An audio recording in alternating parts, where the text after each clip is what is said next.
Bismillahirrahmanirrahim. Assalamualaikum warahmatullahi wabarakatuh. Langsung saja selamat datang teman-teman MAN-IC, siswa MAN-IC, angkatan LSG sama Estro ya.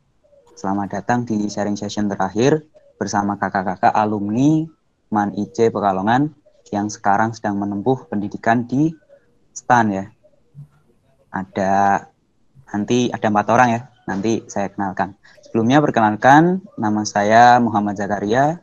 Saya sekarang kuliah di Universitas 11 Maret, jurusan Perhutanan atau Pengolahan Hutan, Fakultas Pertanian. Saya dari angkatan 2, Fradela Erfaret. Di sini saya akan bertindak sebagai moderator selama 2 jam depan, nanti sampai jam 10 ya. Terus kemudian ada 4 narasumber dari STAN, ada 3 dari angkatan ELSA, 1 dari FE. Silakan untuk masing-masing perkenalan terlebih dahulu ya.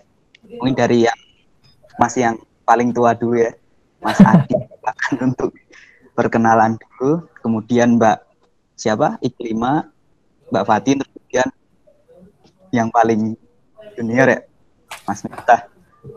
Silakan Mas. Ya, Assalamualaikum warahmatullahi wabarakatuh. Waalaikumsalam. Nama saya Ananda Rizky Adi Pratama, dipanggil Adi biasanya, dari angkatan 1 Elysium SARS. Sekarang mahasiswa STAN jurusan D3 Akuntansi, lagi menempuh semester 4. Cukup sekian. Ya. Silakan ya. Kemudian Mbak Iklima. Belum hadir ya? Belum hadir ya? Iya, belum hadir ya. Yang satunya belum hadir. Udah ada ya? Silakan. Iya, langsung. Ya, perkenalin, nama aku Fatia Al-Fatin, Bang Fatin dari Elysium SARS juga. Sekarang semester 4 di STAN. Udah, Mbak? Udah. Ya, langsung kita ya. Boleh kelihatan? Ya. Ini Mbak Fatin nih, kalau yang belum kenal adik-adiknya. Ya, halo teman-teman. Halo Mbak. Yuk, langsung Miftah. Ya, Assalamualaikum warahmatullahi wabarakatuh. Perkenalkan, nama saya Maulana Miftah Mubarak dari angkatan 2 Fradela Erfaret. Bisa dipanggil Miftah dari Prodi D3 Kementerian Negara. Di bawah santai aja ya. Yuk. Ini satunya masih belum datang nih. Udah on kok, udah dikasih tahu tadi. Udah on. Lagi dandan mungkin. Ya, mungkin sebelum yang satunya Mbak Iklima itu ini apa namanya? Perkenalan, mungkin bisa langsung dilanjut ya. Sharing-sharing santai tentang pengalaman teman-teman alumni yang sekarang sedang belajar di STAN, bagaimana dulu perjuangan sebelum masuk ke STAN gitu. Di IC-nya atau setelah di IC terus di rumah kan, itu belajar sendiri atau bagaimana, itu persiapannya gimana? Sampai akhirnya bisa diterima di STAN. Mungkin silakan langsung bisa dijawab.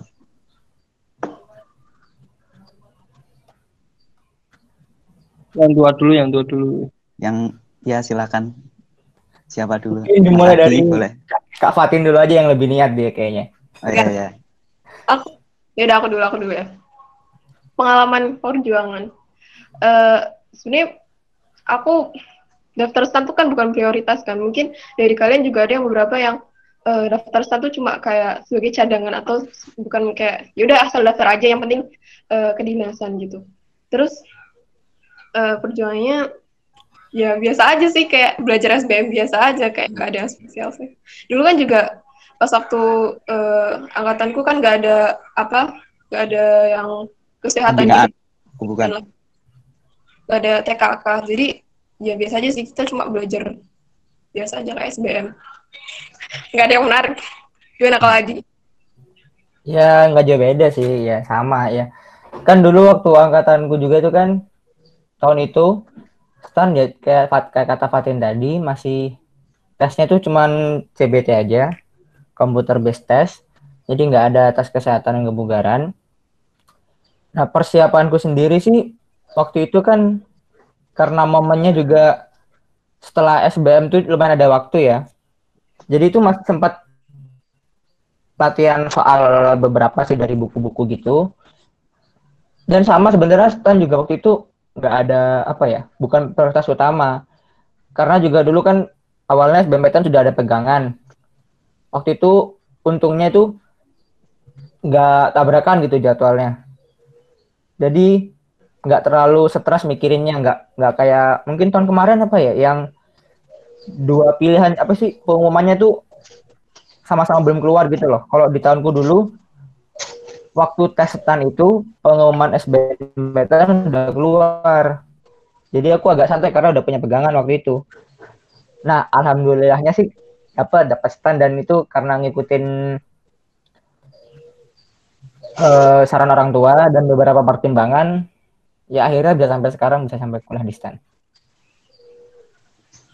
Nah, menarik sekali ya perjuangannya. Sama memang waktu itu apa namanya? Waktunya itu memang ada cukup waktu untuk persiapan apa namanya? Untuk STAN gitu ya. Nah, mungkin dari Miftahnya sendiri bagaimana? Tadi dikatakan kan sulit waktunya. Daftar-daftar semua ya. Yang awal sih swasta, beasiswa daftar. Terus SBM daftar gitu kan. SBM-nya belum keluar gitu. Aduh, takut nggak dapet kan. Ya udah kedinasan coba daftar aja gitu. Ternyata tesnya cuma dapat peringkat 6.000 gitu kan. Ternyata yang diambil 2.800. Ya udahlah, pasrah aja paling dapat SBM. Ternyata dapat di Brawijaya. Terus habis itu tes kedua udah nggak mau ikut sebetulnya, udah simis kan. Kata ortu katanya, ikut aja nggak apa-apa. Ternyata masuk gara-gara apa tes larinya. Wah, Gitu. alhamdulillah. Terus kata ortu ya udah sama aja gitu. Ya udahlah gue mah ikut ortu aja lah. Yang penting mah gitu. Sukses gitu kan ya. Nah, alhamdulillah ya. Berarti memang nggak di tahunnya Miftah itu nggak cuma pengetahuannya aja ya. Berarti memang kesehatannya itu juga dipertimbangkan untuk bisa masuk sebagai mahasiswa STAN ya. Tidak seperti tahun sebelumnya. Seperti itu. Berarti memang ada dinamika di STAN gitu sendiri untuk mendaftarannya. Dari yang tahun sebelumnya itu ada kesehatan, terus tahun kemarin ada tes lari kesehatan gitu, dan tahun sekarang malah tidak buka. Itu memang sebenarnya apa sih kok STAN bisa seperti itu gitu? Peraturannya tidak tetap. Itu kebijakan dari ini sih, atasan sih. Ya sesuka hati lah atasan mau gimana. Kalau menurutku nih ya, waktu mungkin di tahunku itu lagi ada kayak percobaan gitu, mungkin untuk menghemat, mencoba menekan biaya juga kan. Nah, tapi bukan berarti kesehatan di tahunku itu nggak penting. Justru waktu tahunku itu tetap diminta syarat-syarat kayak hasil keterangan lab gitu-gitu macam-macam, ronsen, terus surat keterangan sehat dan macam-macam. Itu tetap menjadi syarat utama juga, harus sehat gitu dan nggak punya penyakit kronis. Cuman yang namanya dokumen surat gitu ada mungkin yang nggak banyak lah, beberapa dikit gitu yang mungkin dari pihak rumah sakitnya juga asal ngasih aja gitu. Dan ternyata setelah berjalan ada beberapa anak yang ketahuan memiliki penyakit ya yang lumayan parah gitulah, dan akhirnya ada beberapa yang tidak bisa melanjutkan perkuliahan. Nah, mungkin itu juga jadi pertimbangan tambahan bagi STAN-nya. Penting banget ya berarti untuk STAN itu memang harus terjaga ya stamina fisiknya gitu. Tidak seperti perguruan tinggi yang lain. Itu jadi buat teman-teman berarti memang harus persiapan ya dari sekarang mungkin. Apalagi kan tahun ini masih kosong, jadi masih ada 1 tahun mungkin bisa untuk persiapan olahraga atau bagaimana. Nah, tadi kan ini sharing-sharing tentang bagaimana persiapan sebelum akhirnya bisa mendapat kesempatan untuk berkuliah di STAN. Nah, sekarang bagaimana teman-teman ini menjalani kehidupan di STAN-nya itu sendiri? bagaimana mungkin sosialnya, terus biaya kos mungkin, atau ya kehidupan di sana lah bagaimana. Mungkin ya silakan, siapa yang ingin menjawab dulu? Yang anak-anak ngekos dulu aja nih. Oh, ada yang kos berarti ya. Ya silakan lah. Sob monggo. Mungkin Mas Miftah dulu ya. Ya, boleh. Muka-muka anak kos ini. Oh, saya anak kontrakan ya. Oh, anak kontrakan. Ya, Sama walaupun saya keterima sendirilah dari Fradela kan. Tapi dari kakak tuh langsung dicariin gitu organisasi daerahnya. Jadi langsung kenal ya. sama teman-teman dari Tegal. Akhirnya kita ngontrak bareng, dapet tuh kontrakan murah. Akhirnya cuman bayar 3 juta lah setahun, 3,5 juta setahun. Murah banget tuh. Kalau masalah makan mah tipsnya ya masak nasi lah ya. Kalau buat lauk beli aja gitu. Nah, itu sih kalau mau hemat sih. Nah. Udah gitu. Simple. Berarti apa namanya? Murah ya terhitungnya ya? 3 juta ya, dalam setahun. Orangnya sih hidupnya mau gimana? Mahal juga bisa. Jadi memang bagaimana cara kita membuat circle sendiri gitu ya Mas. Kalau pengen hedon ya ada, kalau pengen hemat ya pintar-pintar mencari teman ya. Berarti gitu ya. Betul. Betul ya. Itu tadi cerita dari anak kosan. Mungkin ini yang anak rumahan atau gimana nih? Mas Adi nih. Silakan bisa sharing. Oh, rumahnya deket ya? Oh gitu ya. Ya, aku maksudnya kan anak raju atau PP ya pulang pergi. Oh. Cuma aku juga banyak sih info mengenai kos-kosan gitu. Karena aku juga kan sama anak-anak itu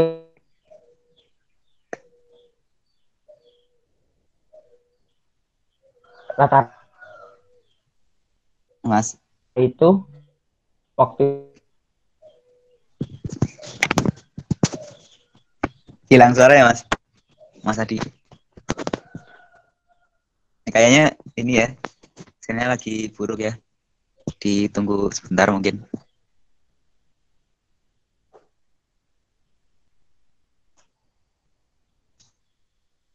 Mungkin bisa dilanjut dulu lah.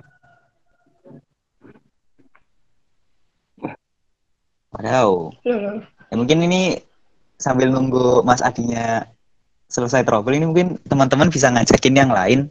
Ini di room masih 25 orang. Nah, mungkin teman-teman siswa bisa mengajak yang masih tidur mungkin atau yang ingin tertarik sama stan tapi belum masuk grup sini. Jadi silakan bisa diajakin dulu. Ini Mbak Iklimanya juga udah masuk nih. Oke Mbak Iklima mungkin bisa perkenalan dulu ya. Mas Adinya ya? Oh keputus. Tadi keputus. Iya. Tadi sampai mana tadi? Dari awal kayaknya keputus Mas. Enggak. Dari mana ya tah? Iya dari awal sih. Mungkin bisa diulang lagi Mas. Oh ya masalah kosan nih ya. Iya. Ya itu tadi kalau mau yang normal-normal aja gitu, nggak yang murah-murah amat, nggak yang mahal-mahal amat, itu hitungan sedengnya itu masih 1 juta sebulan. Itu buat kosan yang dekat, kamar mandi dalam, dan ruangannya nyaman gitu. Tapi belum AC. Nah, kalau teman-temanku sendiri banyak yang mereka nyari yang murah tuh bisa sampai bahkan sebulan itu, ini kosan ya bukan kontrakan, itu bisa sebulan cuma 300.000. Wow. Tapi gitu agak kecil, ruangannya agak kecil dan kamar mandinya barengan. Nah kalau mau murah ya bener kata si Miftah ya.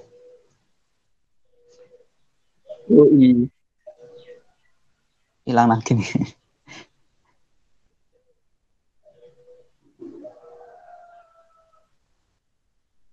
Yuk teman-teman bisa sambil ngajakin ya. Yang masih tidur mungkin bisa ditelepon atau di WA atau diapain lah. Yang deket ya diganjur pakai air. Ini masnya hilang lagi nih kayaknya. Wah live tuh. Ya, mungkin Mbak Iklimnya bisa perkenalan dulu ya. Udah masuk belum sih tadi? Udah. Kedengaran nggak suaranya? Jelas Mbak. Ini saya perkenalan ya. Oh ya, sebelumnya minta maaf dulu ya, nanti ininya menyusul akhirnya. Sebelumnya minta maaf karena telat ya. Kenalin, nama saya Klima Zahra, biasa dipanggil Ima. Dari apa nih? Dari kelas D3, dari jurusan D3 Akuntansi 2019. Udah gitu aja. Ya. Mungkin Iya. Kak Klima bisa menyelesaikan ya. Jadi tadi kita udah mulai sharing-sharing. Sekarang sampai sharing-sharing bagian bagaimana sih kehidupan di STAN gitu, sosialnya, terus mungkin kehidupannya atau bagaimana gitu. Nah, ini Mas Adinya udah gabung lagi nih. Udah. Udah. Coba nggak pakai video dulu aja. Kayaknya berat di video deh. Iya. Kalau nggak pakai video nggak apa-apa Mas, yang penting suaranya tersambung. Ini mungkin bisa dilanjut bentar Mas, atau tadi keputus lagi soalnya.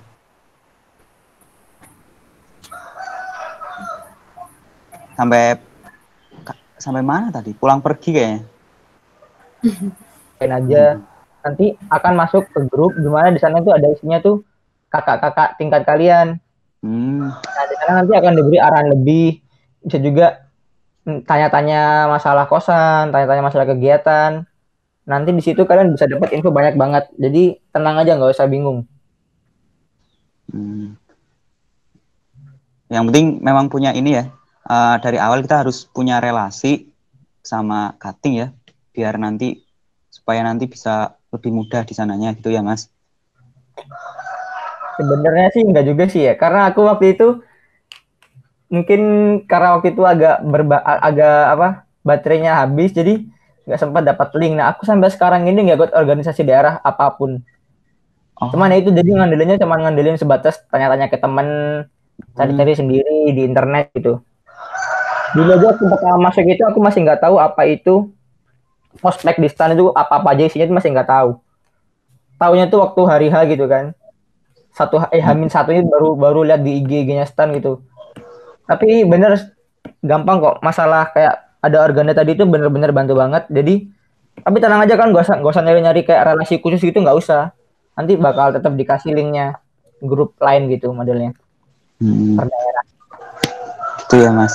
Ya mungkin ya, itu tadi dari Mas Adi ya. Selanjutnya mungkin dari Mbak Fatin bisa sharing ya tentang kehidupan kampus di STAN. Iya, sama kayak tadi harusnya ada relasi atau enggak tuh sebenarnya enggak benar. Dulu aku juga waktu mau masuk STAN kan masih angkatan pertama juga kan dari IC. Terus jadi kan juga belum punya kakak tingkat. Jadi mungkin masih terus habis itu jadi ribet juga dan harus tanya sana sini dan akhirnya dapat juga sih. Terus kalau misalnya aku tahun pertama kos juga. Tahun pertama tuh aku dapat kos yang sebenarnya termasuknya murah, tapi ikutnya dihitung mahal kalau misalnya dibandingin kalau misalnya sama di Semarang atau di Jogja, Jawa Timur. Terusnya mahal kalau dibandingin yang daerah-daerah Jawa Tengah Timur. Tahun kemarin tuh tahun pertama tuh aku dapat berapa ya? Setahun tuh 18 juta, tapi karena aku roommate ada teman sekamarnya, jadi bagi dua akan 9 jutaan. Tapi sebenarnya pas murah gitu. Temanku tuh dapat sekitar 20 jutaan. Terus tapi mungkin makin kesini makin murah sih, soalnya kan mahasiswa sedikit kan. Kayak dulu waktu zaman. Terus sedangkan tahun kemarin cuma 3.500 setengahnya. Jadi mungkin sekarang makin murah juga. Terus untuk kalau masalah makan, dulu aku nggak pakai rice cooker gitu atau magicom, jadi emang agak mahal sih. Tapi aku kayak milih-milih warung-warung yang murah kayak warteg gitu. Ya bisa disiasati sendiri lah kalau makan mah. Itu sih. Ngomong-ngomong soal ini ya Mbak, soal makanan, kalau nggak masak sendiri itu kira-kira rata-rata di sana satu porsinya itu berapa dan lauknya itu apa aja, terus mungkin yang cocok buat anak kos-kosan itu warung yang model gimana, terus apa namanya, ya lauknya gimana gitu. Minimal berapa gitu. Minimal kalau misalnya kamu bener-bener pengen yang murah banget, kamu bisa dapat 5.000. Ya lauknya ya cuma orek tempe doang udah. Terus atau enggak bisa yang standarnya itu 10.000 sih paling. Jadi kalau di kantin kamu juga standarnya 10.000, 12.000. Terus kalau misalnya yang murah ya 7.000, 8.000 itu tuh bisa cari di warteg-warteg di sekitar kampus banyak juga sih. Dan itu memang sudah layak ya bagi seorang mahasiswa yang ngekos gitu ya di sana gitu ya, standar segitu ya. Iya, cukup lah kalau disiasati sendiri sih. Terus kalau ini cukup ya dari Mbak Fatin ya. Kemudian dari Mbak Iklimanya sendiri gimana nih? Setelah masuk ke STAN itu kehidupannya bagaimana itu? Kehidupan sosial di sana, terus mungkin di kampusnya atau bagaimana? Terus bagaimana menjaring pertemanan dengan orang-orang yang baru atau bagaimana gitu? Silakan Mbak. Mbak Iklima. Oh ya. Oke. Jadi kan aku masuk di tahun kedua ya. Tahun pertama sih nyoba, tapi itu nggak lolos. Gagal di TBI. Terus tahun kedua nyoba lagi, terus berhasil kan. Nah, jadi di situ kan udah ada cutting kan, udah ada si Adi sama Fatin. Nah, jadi kan waktu itu dapat info kalau masalah tempat tinggal, dapat infonya sih langsung dari si Fatin. Jadi kan udah enak gitu ya. Jadi langsung dapat di asrama gitu. Di asrama biayanya itu maksimal itu 5 tahun gitu. Maksimal 5 tahun. 5 juta dalam setahun. Nah, di situ biar masalah apa ya? Masalah ngatur apa namanya?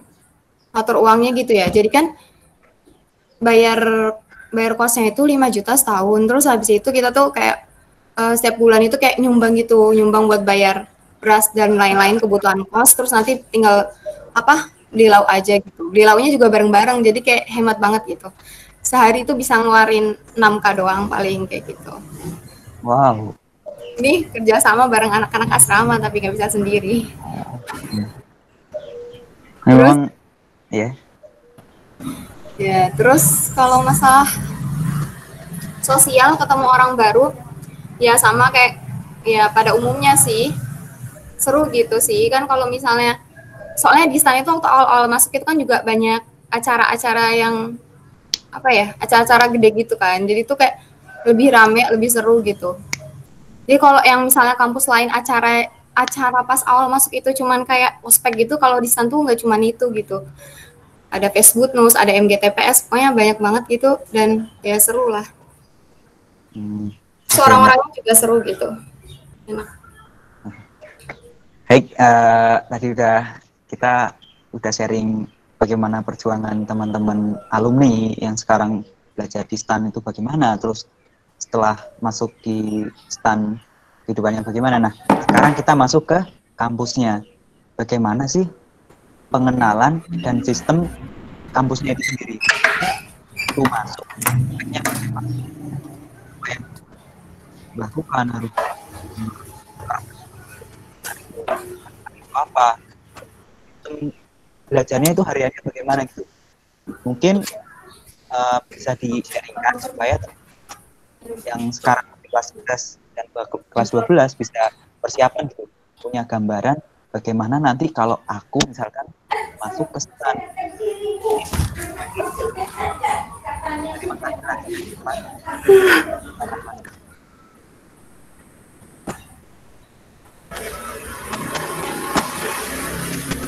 Mas Adi.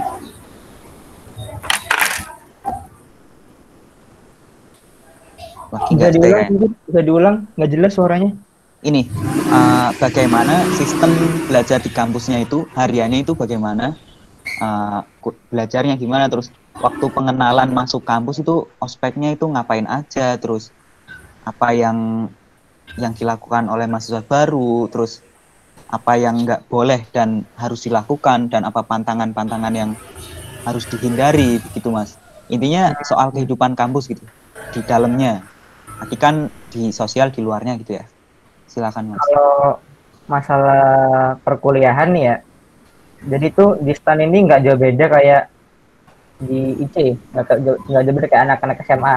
Masih nanti itu waktu masuk kalian akan dikasih kayak per kelas gitu, nanti dikasih satu kelas itu nanti akan barengan selama 1 tahun. Jadwalnya juga bakalan sama. Nanti seminggu itu ada beberapa mata kuliah, cuman yang diputar cuma ruangan kelasnya aja. Cuman kalau teman-temannya anggota kelasnya sama semua. Kuliahnya yang diambil mata kuliahnya juga sama semua, udah ditentuin dari lembaga. Jadi nggak jauh beda kayak sekolah biasa. Kan kalau kuliah di tempat lain kan kalian kan ngambil matkul sendiri kan, sesuai SKS gitu kan. Dan jadi nanti tiap kuliah, tiap beda mata kuliah beda lagi temennya. Nah, kalau di sana enggak, itu setahun itu bakalan sama terus temennya dan mata kuliahnya bareng-bareng terus. Nah, kemudian kalau masalah ospeknya sendiri, itu namanya kan dinamika sebutannya. Nah, di situ tuh isinya sih sebagian besar buat itu sih melatih kedisiplinan sama kekompakan.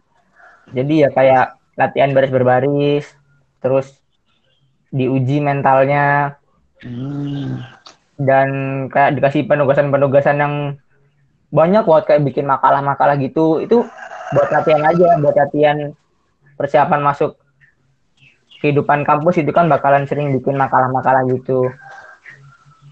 Jadi sebenarnya aspeknya sih enggak, kalau menurutku ya dibandingkan sama kampus lain, karena aku juga waktu itu tahu masalah aspeknya di UGM. Nah, di STAN ini nggak terlalu belibet aspeknya, nggak yang suruh bawa aneh-aneh gitu, nggak. Jadi lebih terarah aja sih, lebih jelas gitu gunanya. Nggak kayak harus bawa-bawa topi petani atau bikin hiasan-hiasan itu, enggak. Tapi nggak semi militer kan Mas? Kalau untuk semi militer ada, itu khususnya buat yang bea cukai. Mereka ospeknya itu 3 bulan sendiri yang bea cukai itu. Jadi kita udah mulai kuliah, anak-anak bea cukai masih ospek. Ya karena mereka nanti kerjanya di lapangan dan emang berhubungan sama, ada hubungannya sama militer itu kan mereka jaga perbatasan gitu kan. Jadi emang kalau bea cukai itu emang semi militer, dari dasar udah semi militer. Dan mereka anak-anak bea cukai itu ujian fisiknya itu requirement-nya itu lebih tinggi daripada anak-anak jurusan lain gitu. Misalnya kalau anak jurusan lain, contoh misalkan harus lari 100 meter, mungkin anak bea cukai larinya 200 meter gitu. Jadi emang beda gitu, apalagi anak-anak D3-nya. Buat informasi aja, anak D3 bea cukai itu sampai-sampai isinya tuh cuman laki-laki doang, nggak ada perempuannya anak D3-nya. Kalau D1 bea cukai masih ada perempuannya. Jadi kalau kalian di bea cukai emang harus disiapkan fisiknya. Tuh. Masih ada yang diceritakan lagi Mas? Mungkin biar teman-teman bisa lebih tahu gitu. Mungkin kalau mau diterusin mah banyak, tapi biar yang lain aja yang nambahin. Kasihan. Baik, selanjutnya ini ya Mbak Fatin ya, silakan. Mungkin ada yang belum diceritakan tadi dari Mas Adi cerita.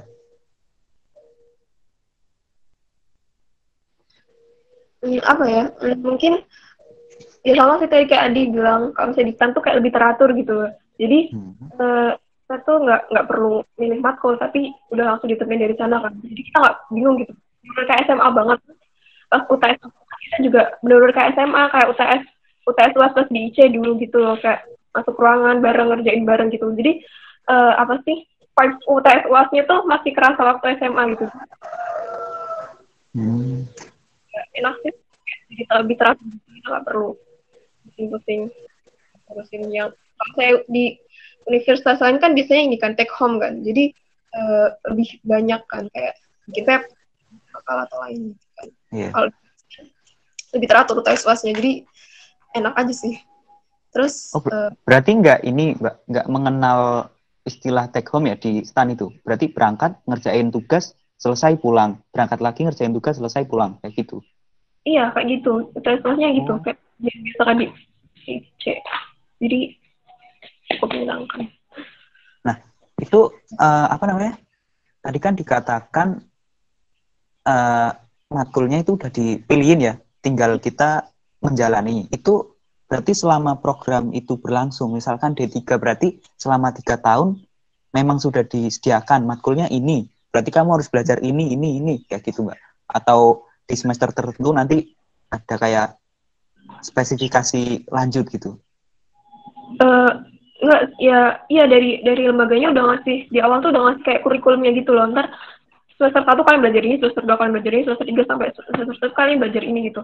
Tapi ya makin tinggi semesternya ya yang dipelajari semakin spesifik tergantung jurusannya. Kayak misalnya aku kan manajemen aset kan, prodi manajemen aset. Jadi waktu awal-awal aku masih belajar kayak dasar-dasarnya kayak manajemen, hukum, mengantar ekonomi gitu-gitu. Terus makin kesini makin kayak lebih detail gitu, kayak belajar tentang pengelolaan BUMN-nya, piutang kayak gitu. Lebih detail aja sih sebenarnya. Gitu ya. Jadi memang agak beda ya daripada ini perguruan tinggi lain yang ya mungkin ada perang ini apa namanya perebutan matkul ya. Kalau di kampus lain ada kayak gitu. Mungkin dari Mbak Iklimanya sendiri bagaimana mungkin yang ya masih ini ya masih semester awal. Kalau dari aku sendiri, kan aku sempat nyoba di Univ ya, jadi itu benar-benar rasa bedanya. Jadi kalau di Univ itu, kalau kuliahnya itu kan kita, apa ya, kalau kuliahnya itu kita kalau di Univ itu kan lebih santai gitu kan ya, lebih santai. Terus jamnya sih kalau masalah jam sama-sama nggak teratur sih, Istan itu kadang kuliahnya pagi, kadang malam gitu. Tapi kalau di Univ itu nggak ada malam sih. Terus habis itu masalah ujian, kalau masalah ujian beda banget. Kalau di Univ itu yang pertama sama kayak tadi Fatin bilang ada take home. Terus kalau di Univ juga apa ya namanya kayak lebih apa ya? Kalau di Istan kan pertama kayak menegangkan gitu kan gara-gara ada sistem DO-nya. Nah, jadi kayak lebih beda gitu rasanya pas UTS UAS tuh rasanya lebih beda gitu bawaannya gitu. Terus habis itu kalau masalah buku ya, buku panduan. Kalau kuliah kan kita biasanya punya buku yang jadiin pedoman gitu kan. Nah, kalau di STAN itu kayak udah ditentuin gitu. Oh, ini ada buku-bukunya. Nanti kalau mau minjem di perpus, nanti melalui ketua kelas gini-gini bla bla bla bla. Nah, kalau di Univ itu enggak. Kita tuh harus nyari sendiri gitu. Pokoknya harus apa namanya? Kayak inisiatif aktif kita sendiri. Iya, harus aktif kayak gitu. Nah, gitu sih. Terus suasana kelasnya juga beda sih. Kalau di Univ kan nggak peduli kan berapapun nilaimu, IP-mu gitu kan. Nggak peduli, santai kayak anak-anak tuh yang nggak mikirin karena nggak bakal ada DO gitu kan. Kalau di STAN sih suasana kelasnya lebih tegang ya, Mbak? Nggak tegang juga sih, sesuai teman-teman kelasnya. Kalau teman-teman kelasnya santai. Ya, bisa. Ya. Nah, tadi kan menyinggung soal DO ya. Nah, ini batasan-batasan apa yang tidak boleh dilanggar oleh mahasiswa STAN sehingga nanti bisa membuatnya di DO gitu. Itu apa sih pelanggaran yang terberatnya itu apa? Terus alasannya apa? Kenapa harus di DO gitu? Kenapa ada sistem DO juga? Yang pertama sih IP ya, kayaknya akumulasi IP-nya itu nggak boleh kurang dari 2,75. Terus ada pengelompokan matkul kayak MKK, MKB gitu-gitu deh. Coba tanya siapa, terserah. Misalnya matkul apa gitu yang ada beberapa matkul yang ketentuannya itu dia tuh nggak boleh E atau nggak boleh D gitu. Terus kayak matkul wajib gitu ya, Mbak? Iya, kayak gitu. Iya. Oh, iya. Jadi kan kayak misalnya akuntansi kan, masa kita jurusan akuntansi tapi akuntansinya jelek kan nggak mungkin kan kayak gitu. Oh, iya. Jadi kalau itu nggak boleh E atau nggak boleh D gitu. Kurang apa ya? Rada-rada kurang lupa gitu. Coba tanya yang lain. Udah ya, Mbak? Berarti sekarang lanjut Miftah nih. Yang terakhir nih, gimana? Nah, mungkin ingin menambahkan atau memperjelas tadi penjelasannya, ada yang kurang mungkin atau bagaimana? Terus pengalaman kamu pribadi selama kuliah di STAN gitu. Kalau MKK tadi juga nggak kurang paham sih gue mah. Yang penting belajar aja lah ya, ngikut. Nah, Kalau untuk sistem DO tuh nggak usah khawatir lah. Dari himpunan mahasiswa manajemen, himpunan mahasiswa akuntansi, terus dari BEM, dari organisasi daerah, kelas sendiri, itu ngadain tutor-tutor. Kita di tantu diajarin untuk apa ya, bantu teman lah. Jangan apa, tapi jangan bantu teman pas ulangan ya. Itu nanti kita bisa ke DO. Jadi kita bantunya eh, saling tentirin yang udah paham gitu. Tapi nggak dipaksa kok. Ada yang suka belajar sendiri ya belajar sendiri gitu. Ya kita enak lah kalau di stand lah, saling bantu-bantu aja. Yang penting kita orangnya nggak males, santai tapi serius ya gitu. SS. Berarti memang Santai tapi ditekankan gitu ya. Maksudnya memang dari mahasiswanya itu sudah memiliki ikatan antara satu dengan lainnya, mungkin berdasarkan asalnya atau prodinya atau apa, itu memang ditekankan untuk saling berbagi dalam bentuk tutor gitu ya, tutor sebaya itu atau gimana Mas? ya, ya tutor gitu ya, ngajarin gitu. Gitu ya. Enak lah. Berarti Terus kayak kalau masalah IC gitu ya, kayak di IC gitu ya, tutornya. kalau kayak di IC gitu. Berarti emang udah tepat banget nih. Enak banget lah. Kalau mau ngerasain IC lagi ya masuk sini sih gitu. Gitu. Hampir mirip-mirip gitulah. Terus kalau masalah tugas ya, kalau tugas mah tergantung guru. Kalau dosen guru sebutannya. Dosen ya, tergantung dosen ya. Kalau kemarin sih dapatnya yang enak-enak sih, tugas gak banyak, terus dapat aktivitas juga tinggi-tinggi gitu, jadi ya santai lah gitu. Terus ini aku masih penasaran nih soal yang DO. Ini apa sih beberapa, coba bisa disebutkan mungkin pelanggaran-pelanggaran terbesar yang tidak boleh dilakukan gitu, yang nanti ditakutkan bisa di DO gitu. Misalkan apa gitu, biar teman-teman siswa juga punya gambaran apa sih nanti kalau aku di stand apa yang nggak boleh aku lakukan. Karena aku pernah dengar di berita ya, seorang mahasiswa stand yang injek rumput itu katanya di DO. Itu bener nggak sih? Atau apa? Yang ini nggak boleh nginjek rumput? Oh gitu. Ya, jadi di IC kan kita tuh udah masuk lingkungan pemerintahan istilahnya ya. Ya kita tuh belajar untuk disiplin mengikuti atasan gitu. Ya apa yang diperintahkan ya kita harus ngikut gitu. Di stand gitu ya? Kita dihimbau untuk agar work from home, stay from home gitu ya, study from home ya. Ya kita harus ngikutin gitu. Kalau ketahuan keluyuran juga mungkin kita bisa kena sanksi atau apa, kurang paham sih. Itulah kita udah masuk lingkungan keluarga pemerintahan gitu. Jadi ya harus belajar mengikuti gimana sih jadi PNS gitu. Gitu. Oh ya, ada beberapa yang masih belum aku kulik nih, tentang salah satunya seragam. Kalau di kuliah kan, di kampus-kampus lain biasa itu bebas itu, cenderung bebas, yang penting sopan gitu.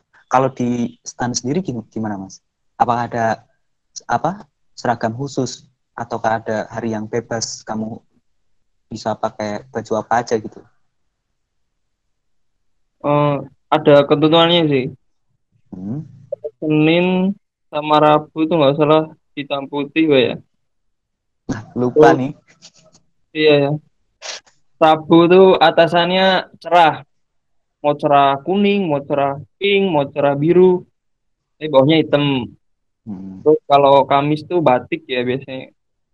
Terus kalau Jumat Sabtu bebas. Yang penting sopan. Sopan di sini ya bajunya berkerah. Terus celana jangan jean ya, jangan jean. Tuh. Ya kayak PNS gitu. Ya. Tapi kalau bea cukai itu hari Senin atau Selasa gitu, dia pakai seragam gagah gitu. Oh, punya ini, punya dari stand sendiri gitu. Dikasih dari stand gitu. Itu khusus bea cukai. Dan prodi lain enggak dikasih seragam yang pakem gitu harus dipakai, enggak ya? Jadi itu seragamnya gagah betul lah, kelihatan lah. Mantap. Nih, ngomong-ngomong soal bea cukai, itu kan dapat seragam sendiri yang harus dipakai di hari tertentu gitu. Hari Senin kalau tadi ya, hari Senin gitu. Nah, itu kalau misalkan keluar di hari itu atau hari-hari ya yang libur gitu, itu wajib menggunakan seragam yang dari stan itu enggak sih? Yang dari mahasiswa bea cukai itu?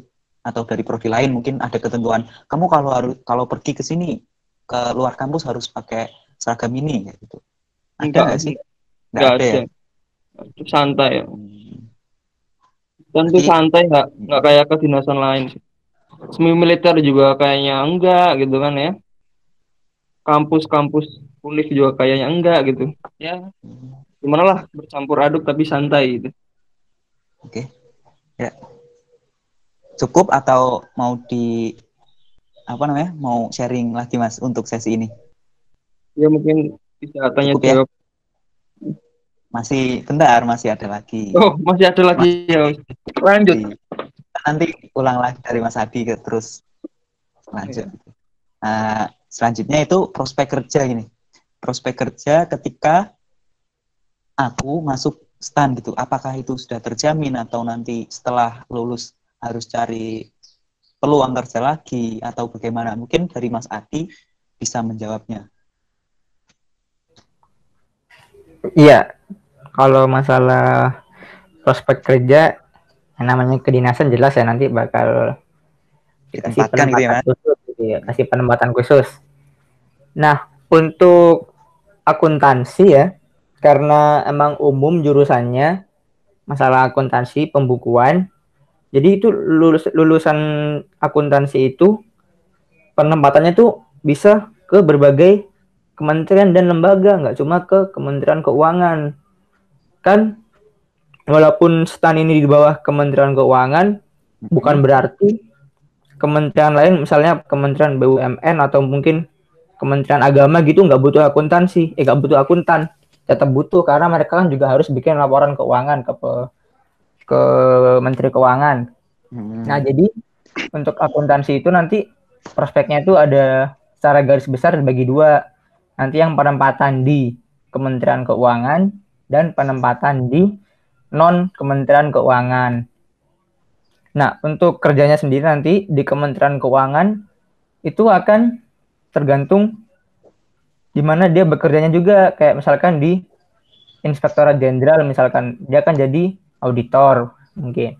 Bisa juga nanti ditempatkan di dirjen mana gitu, yang jadi akuntan biasa atau mungkin bisa juga ditempatkan di KPP, di tempat pajak gitu juga bisa. Nah, kalau misalkan jurusan lain kayak misalkan pajak, karena mereka memang basicnya belajar pajak ya, kan nggak mungkin ditaruh di Kementerian Agama. Nanti penempatannya akan di bagian pajak, pekerjaan mereka nanti. Cukup, mungkin bisa ditambahkan kalau ada yang mau. Ya, atau silakan. Nanti ada sesinya sendiri tanya jawab. Ini langsung ya Mbak Iklima ya. Nanti urutannya gini aja ya, biar enak. Mas Adi, Mbak Iklima, bukan Mbak Fatin, terus Mbak Iklima, terus Miftah gitu ya, biar enak gitu. Mungkin dari Mbak Fatin ingin menambahkan soal pekerja ya.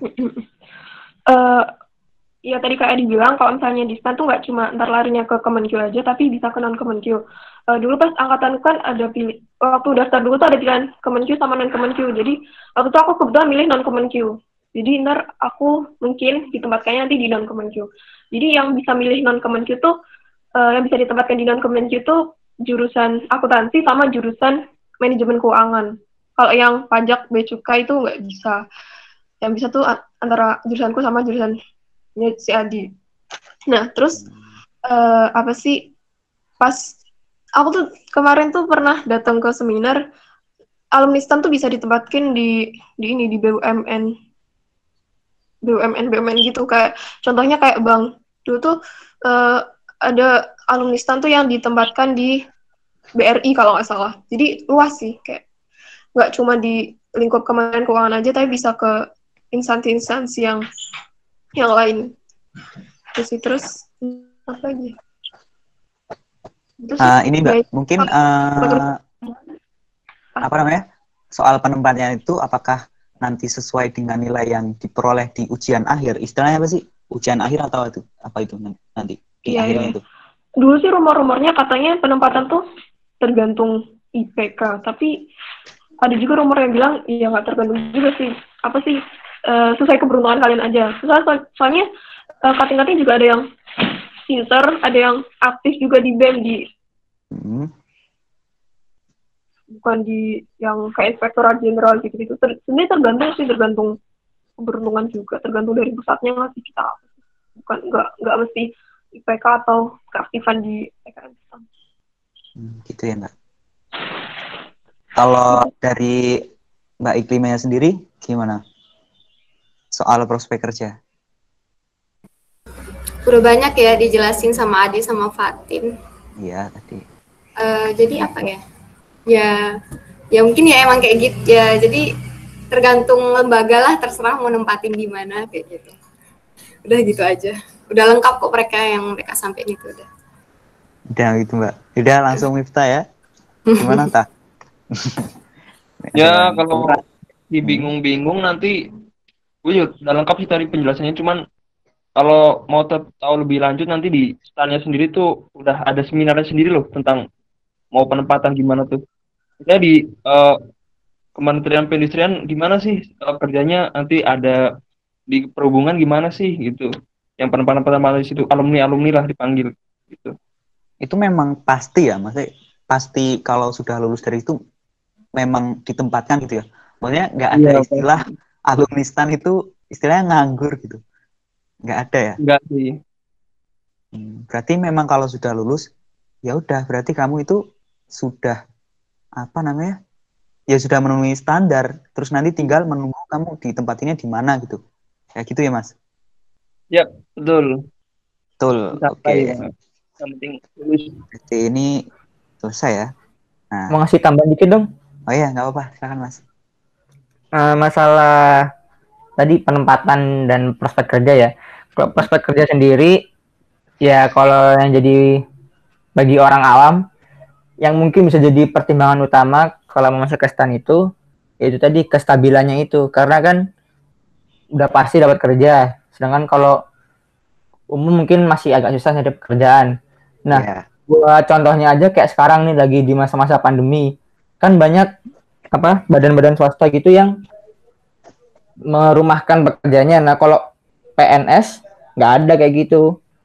Mereka tetap kerja ya, Mas?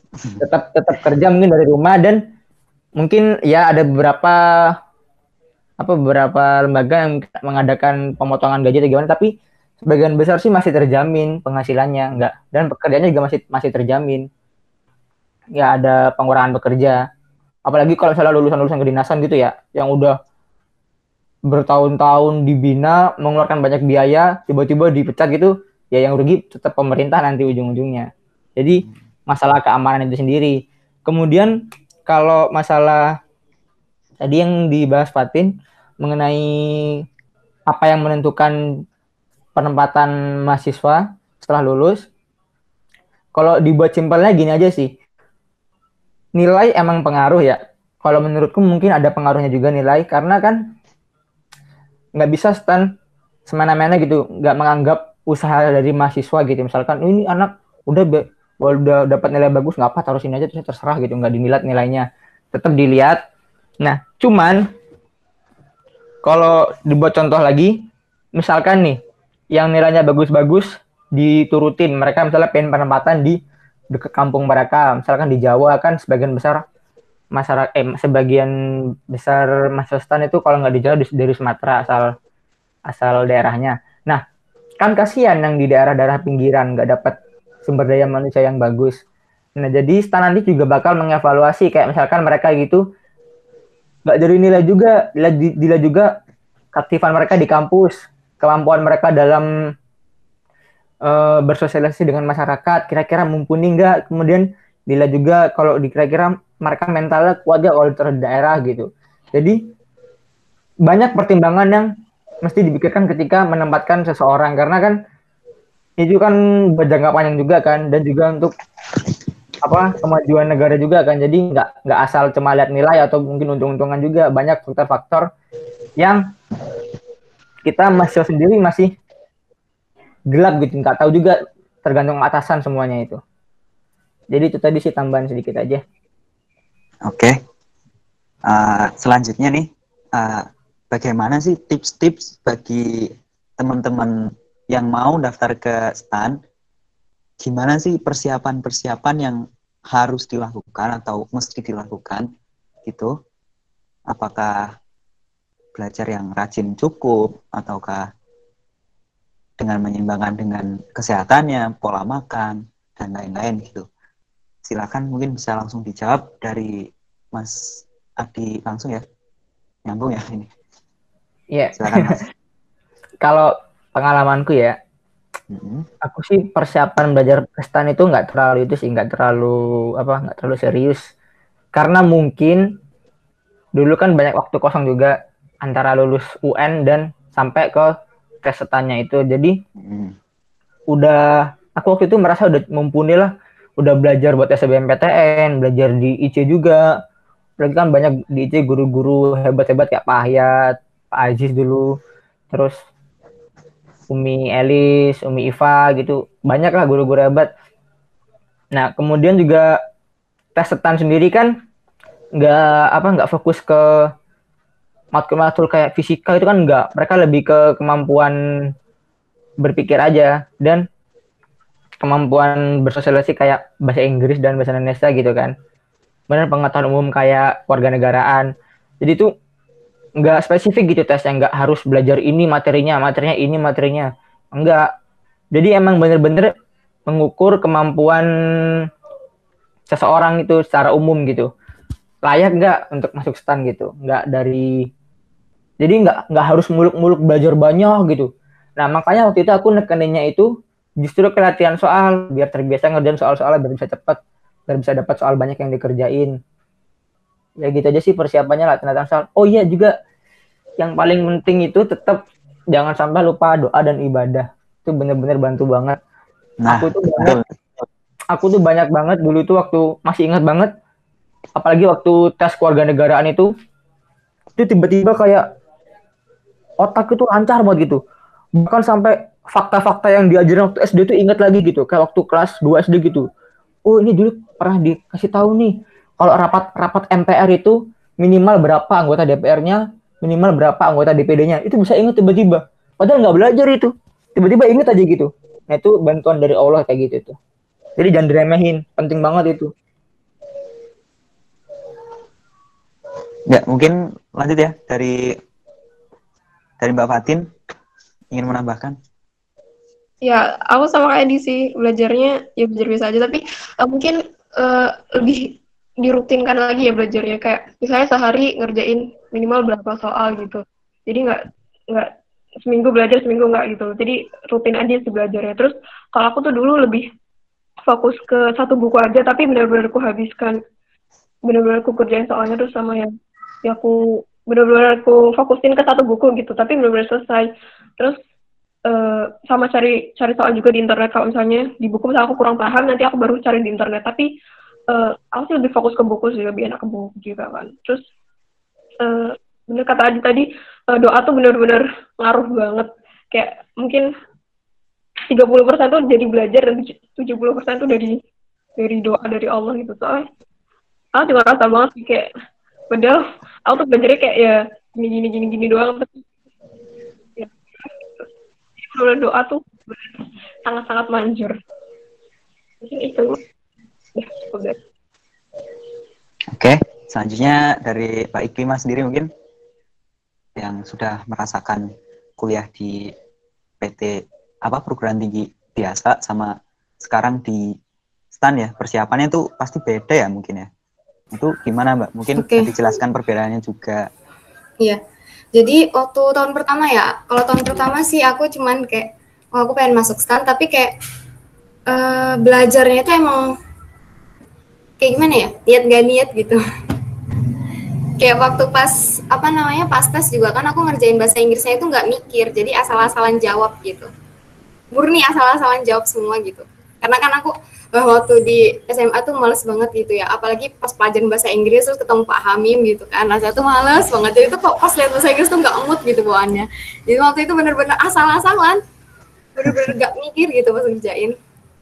Terus pas tahun kedua itu udah ngerasain di univ gimana kan, terus tuh mikir gitu kan, kira-kira mau tes kedinasan nggak ya gitu kan, mau tes kedinasan lagi atau tetap di univ gitu kan, mikirin gimana ya, mikirin masalah apa ya, kuliah yang lagi aku jalanin sama atau aku pilih kedinasan gitu kan, sampai akhirnya aku mutusin buat ikut tes lagi. Nah pas aku ikut tes lagi itu kan aku disambi kuliah, jadi aku kuliah tuh kalau dulu tuh jam 7 gitu, jam 7 tuh rata-rata udah masuk, jam 7 jam 8 gitu, pagi kan. Dapat jadwalnya tuh emang dapat jadwal pagi. Jadi tuh aku pagi tuh biasanya tuh olahraga, terus nanti pulang, terus kayak siap-siap kuliah gitu. Terus pulang kuliah gitu kalau nggak capek malamnya baru belajar. Kalau capek ya udah tidur atau nggak ngerjain tugas kuliah gitu. Jadi kayak apa ya? Malah pada dulu tuh waktu pas lulus SMA tuh kan lebih luang kan ya. Tapi tuh kayak belajar tuh malah kurang gitu. Terus pas yang udah lulus pas masa kuliah itu belajarnya sih emang apa ya, dikit-dikit gitu aja sih, dikit-dikit. Jadi kayak aku tuh apa namanya, setiap hari tuh cuman baca berapa kosakata, terus ku ingat, terus ku tulis di dinding gitu kan, terus di dinding, terus nanti setiap mau berangkat kuliah dibaca kayak gitu. Habis itu ntar pulang ganti lagi yang baru, soalnya kan gara-gara jadwalnya padat kuliah juga sama organisasi juga kan waktu di perguruan tinggi, jadinya tuh bener-bener kayak ya udah sedapatnya aja, dikit-dikit, yang penting setiap hari ada gitu. Jadi tuh paling cuma ngerjain berapa soal ya, 1-2 soal kayak gitu, tapi emang setiap hari sih, emang setiap hari, tapi cuma 1-2 soal. Terus kalau latihan fisik juga aku sering sih, terutama pas udah mepet-mepet waktunya ya, jadi kayak apa, intensitasnya itu lebih tinggi gitu. Jadi ya kalau masalah belajar, yang pertama waktu itu aku pakai ada satu buku itu isinya materi, itu punyanya Bimbel Bebas. Nah itu kayak apa ya, ada rangkuman materi gitu. Terus habis itu satunya buku, pokoknya tipis dia itu, kalau yang satunya itu aku selesai semuanya. Itu isinya latihan soal aja sama pembahasan. Jadi menurut aku kalian harus punya pegangan satu buku, terus harus bisa nyelesain itu. Ya nggak harus sih, tapi kayak dari situ bisa dapat apa ya, gambaran lah gitu, ntar soal-soalnya tuh gimana kayak gitu. Nah jadi itu, terus kalau misalnya ada beberapa materi gitu yang belum kalian paham, itu baca materinya dulu, habis itu banyakin latihan soal gitu. Nanti dicek dari KJ-nya atau gimana. Dan untuk aku pribadi sendiri, aku tuh nggak pernah ikut tryout gitu. Jadi murni dari buku itu belajar sendiri, dari latihan soal di buku itu nanti dilihat sendiri, di KJ kayak gitulah. Ya kayak gitu. Terus kalau masalah untuk latihan fisik itu kalau aku tuh kemarin nyediain app sendiri sih. Jadi aku download app yang buat ngitung kita tuh larinya udah berapa kilometer, terus kecepatannya berapa kayak gitu. Jadi biar ya udah sesuai target gak sih gitu kan. Tapi sih nggak begitu berpatokan ya, kayak cuman ngelatih aja, udah terbiasa belum ya kayak gitu, biar nggak begitu berat aja kayak gitu. Oke. Makasih Mbak. Selanjutnya langsung Miftah ya. Kalau Miftah sendiri gimana tips-tipsnya yang tadi? Tipsnya gimana ya? Oh kalau saya dulu fokus UN dulu ya. UN fokus, UN kelar, SBM. TBK ya. Fokus TBK. TBK kelar baru fokus STAN. Gitulah pokoknya. Pokoknya kita jangan sampai nargetin sesuatu yang lainnya tuh apa, kebuang lah. Biar maksimal semua tuh gimana gitu. Nah, kalau untuk masalah fisik ya, kita harus bisa ngukur jauh-jauh hari gitu. Kalau istilahnya kita udah mampu ya, kayak kemarin sebenarnya udah males sih buat lanjutin tes kedua. Soalnya tes ke-1-nya tuh udah peringkat 6.000 kan. Tapi untungnya ternyata kakak tuh masih kuat lah buat lari segitu gitu. Jadi gimana ya? Kalau untuk masalah lari-lari gitu tuh harus bisa ngukur lah. Kalau badannya gede gitu ya harus setahun lari terus gitu. Kalau masih baru pemula-pemula gitulah. Tapi kalau udah sering lari gitu, udah jago ya lari secukupnya aja, seminggu sekali. Gitu. Apalagi ini memang masih ada 1 tahun ya, artinya kan tahun ini nggak buka. Jadi persiapannya lebih bisa maksimal gitu ya. Yeah. Harusnya seperti itu. Sudah Mas, sudah? Atau ada yang ingin dikulik lagi soal tips-tipsnya? Apalagi kan ya, sama ya. Sama doa sih, yang paling penting doa. Doa. Tetap doa ya. Satu. Kemarin aja keterima tuh gara-gara doa itu, betul. Syafiq itu kan peringkat di atas 2000 kan. Harusnya bisa keterima itu. Tapi ternyata gara-gara tes fisiknya nggak keterima. Malah saya yang keterima kan, peringkat 6000. Berarti memang apa namanya, intelijensi saja tidak cukup ya. Memang cukup. Ada keseimbangan antara otak sama fisik ya. Gitu, untuk stannya sendiri. Gitu. Karena kemarin kan juga ada beberapa ya rekan dari FE juga yang peringkatnya itu lumayan ya waktu di tes tes tulis ya. Tapi kemudian waktu tes fisiknya itu malah KO gitu ya. Akhirnya tidak bisa tempat kemarin yang mau yang tes fisik. Kalau salah ternyata gagal semua lolos satu doang maksudnya. Gini. Untuk yang tahun kemarin maksudnya, itu kira-kira perbandingan antara hasil dari tes tulis sama tes fisik itu berapa banding berapa gitu?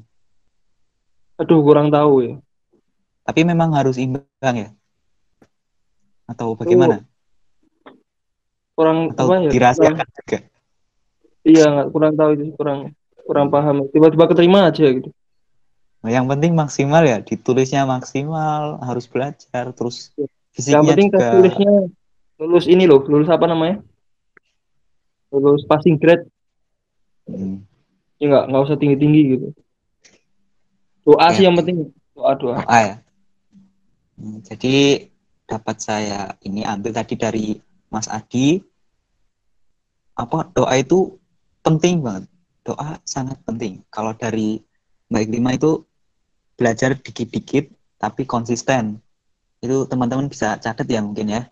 Kalau dari Mbak Fatin sendiri itu satu buku kulik sampai habis dan rutin mengerjakan soal. Kalau masih tidak cukup bisa searching internet karena memang banyak ya di internet. Terus kalau dari Mbak Iklima, udah ya tadi dikit-dikit tapi terus. Kalau dari Miftah sendiri kejar target satu-satu, maksimalkan. Persiapan fisik jauh-jauh hari. Gitu sih. Untuk selanjutnya, ini udah selesai ya. Tinggal tanya jawab dari peserta ya. Halnya dari siswa-siswa IC. Saya buka ya. Untuk teman-teman bisa bertanya. Kalau ingin bertanya bisa pakai video di on-kan, pakai suara, atau bisa ditulis di komentar juga boleh, silahkan. Nanti terserah mau tanya siapa. Gitu ya.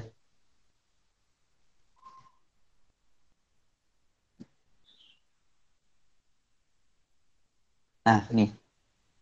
Udah ada pertanyaan masuk dari Ferry ya. Tes kesamaptaan untuk bea cukai itu apa aja ya Bang? Gitu. Mungkin Bang ya? Yang cewek boleh jawab nggak nih? Boleh ya?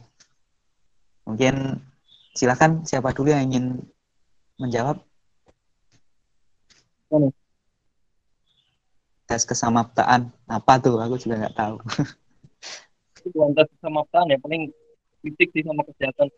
Jadi kalau kemarin tuh bedanya sama yang lain tuh dia tuh ada push up sama push up sih. Push up sama push up. Kalau salah ya. Kalau yang lain tuh cuman di tes kesehatan, terus lari, latihan gitu kan. Terus kalau bea cukai itu ditambah push up gitu. Gitu ya mungkin ya.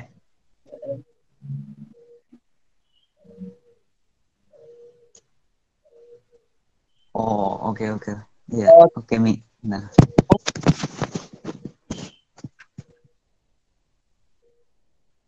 Iya, Miftah. Nggak kedengeran tadi. Nggak kedengeran? Nggak. Jadi, apa namanya? untuk bea cukai itu paling nambah pull up sama pull up doang. Ya, mungkin Ferry ya bisa disiapkan gitu ya. Nah, yang dari yang Mas Mbak lain mungkin ingin menambahkan.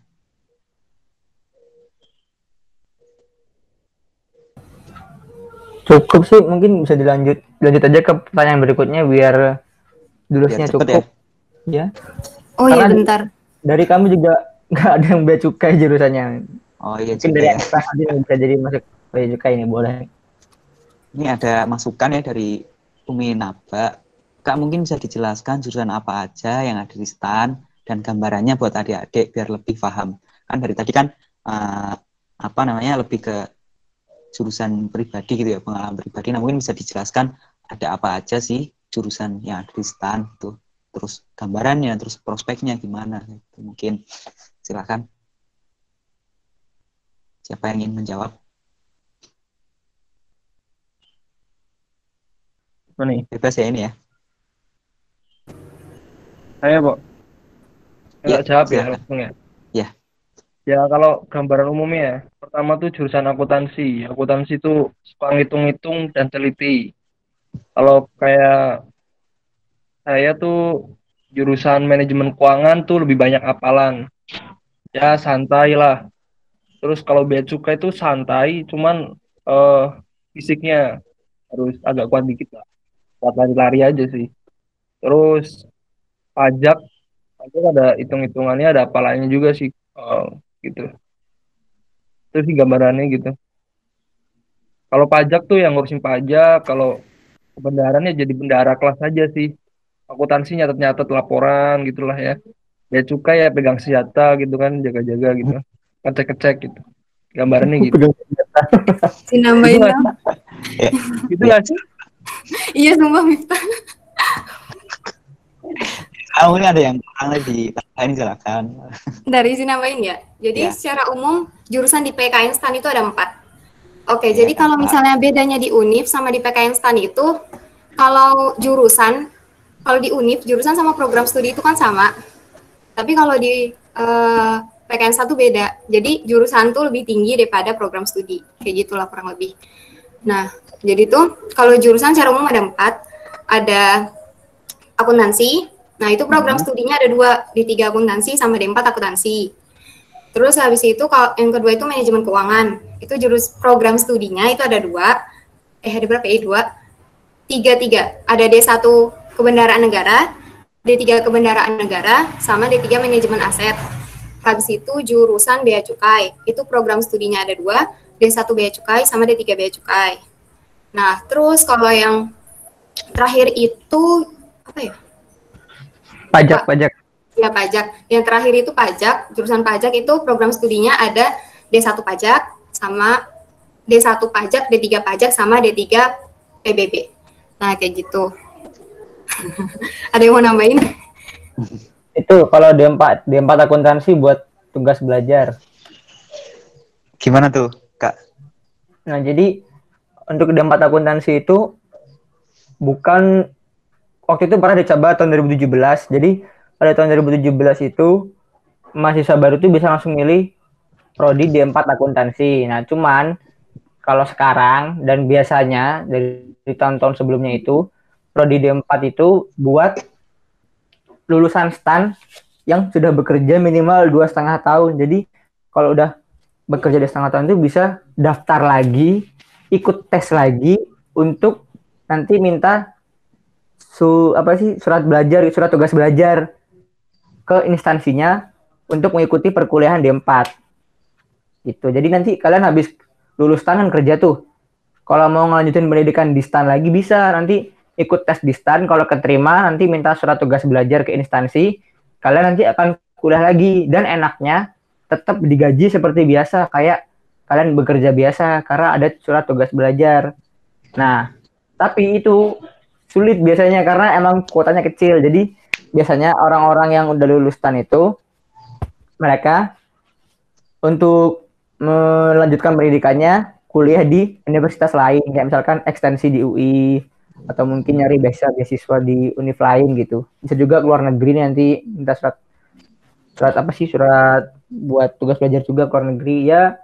Nanti kalian bakal belajar lebih banyak kok nanti di sini. Oke. Cukup atau mau ada yang nambahin lagi? Cukup. Ada yang bilang kecepatan. Oke. Kemudian tadi, nah ini dari Ilham ya, nanya tips dan trik biar bisa fokus kalau mau daftar kedinasan sama UNIF.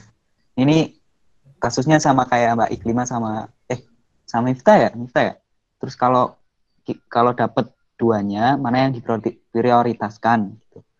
Mungkin ini lebih ke Miftah ya, yang jawab. Atau Adi yang lain kalau mau jawab juga boleh. Oh ya Mas Adi juga ya. Ya terserah deh, silahkan saling menambahkan. Mungkin bisa langsung dijawab aja. Boleh Mas Miftah? Ya, bebas. Oh dulu sih belajar UTBK-nya dulu ya, dimaksimalin lah UTBK-nya. Baru UTBK-nya selesai tesnya, nggak usah nunggu pengumuman, langsung belajar kedinasan gitu. Terus kalau masalah nanti keterima dua-duanya ya pertimbangan sih gimana saran orang tua, terus cita-cita kita ke depannya gimana gitu, cocok nggak sih gitu. Ya dipertimbangin lah. Kalau kedinasan dapat kerja pasti gitu ya. Jaminan ya? Ya gitu ya. Terus ya banyak lah gitu kan. Saya masuk ke kedinasan gitu. Oke, yang lain mungkin ingin menambahkan? Ya benar kata Miftah sih. Itu tadi masalah saran dari orang tua juga, kemudian passion kalian kira-kira bakal menikmati nggak belajar di sini, karena nanti waktu kalian bekerja juga nggak akan beda jauh sama yang kalian pelajari, diterapkan ilmu-ilmunya. Jadi mungkin bisa riset dulu ya, misalkan nanti kalau pajak itu ngapain, oh apa sih mandu-mandu orang ngisi SPT, kalau enggak akuntansi ngapain, oh masalah pembukuan tuh apa, laporan tuh apa gitu kan, bisa di searching gitu kan. Terus kalau manajemen aset ngapain, terus bea cukai tugasnya apa aja gitu, bisa jadi pertimbangan. Nah nanti tinggal kalian sesuaiin aja gitu, misalkan kalian kira-kira cocok nggak kerja kayak gini. Misalkan kalau kalian orang-orang tipe orang suka kerja kantoran, dia mungkin bisa akuntansi. Kalau lebih suka kerja ke praktek ke lapangan, bisa ke bea cukai gitu. Dan tadi tuh bener tuh kata moderator tuh, kalau masih bimbang juga bisa tuh dicoba sholat istikharah. Iya, benar. Mantap. Ini udah menjawab belum ya? Atau ada narasumber lain yang ingin menambahkan gitu? Cukup ya? Ini oke, lanjut dari Apriana. Tanya, Kak kalau mau masuk STAN tingginya minimal berapa?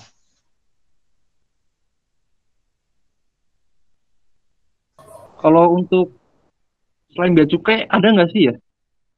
Nggak ada ketentuannya selain bea cukai ya. Iya, kalau bea cukai itu berapa sih? Yang perempuan 165 apa ya? Kalau pria 65. Iya segitu sih. 160. 160. Tapi kalau untuk mata berapa ya mata? Mata kalau aku kemarin mata nggak ada ketentuannya sih. Cuman tuh kemarin, jadi kan aku tes mata. Terus habis itu nggak bisa ngebaca gitu loh yang ditunjukin. Oh iya. Pakai alat gitu, jadi tuh diulang, kemarin sempat diulang gitu, gara-gara kok nggak ada yang bisa kebaca kayak gitu kan. Diulang terus habis itu pokoknya sampai kita bisa perhatiin sampai benar-benar bisa gitu. Sebenarnya mata tuh nggak ngaruh sih sebenarnya. Mungkin yang tinggi aja cuma untuk bea cukai doang. Terus kalau yang ngaruh itu paling kerapian yang dicek itu gigi kayak varises kayak gitu. Buta warna nggak ketat banget lah kalau masih bea cukai juga. Nah, tapi gini, kalau sesuai tempat lokasi ya, sesuai lokasi di mana tesnya. Kalau di tempatku kan di Jogja ada 2 lokasi tes. Itu yang tempatku itu lebih ketat daripada yang satunya gitu, walaupun sama-sama di Jogja gitu. Jadi di tempatku itu ada teman kenalan kan anak dari Unpad juga, terus dia ikut tes, tapi dia tuh gagal gara-gara obesitas gitu.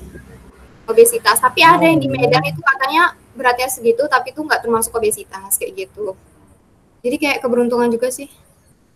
Doa ya. Doa juga. Baik-baik doa lah intinya. Ya, doa memang penting ya. Itu tadi syarat minimal ya, syarat minimal tinggi badan. Nah, ini ada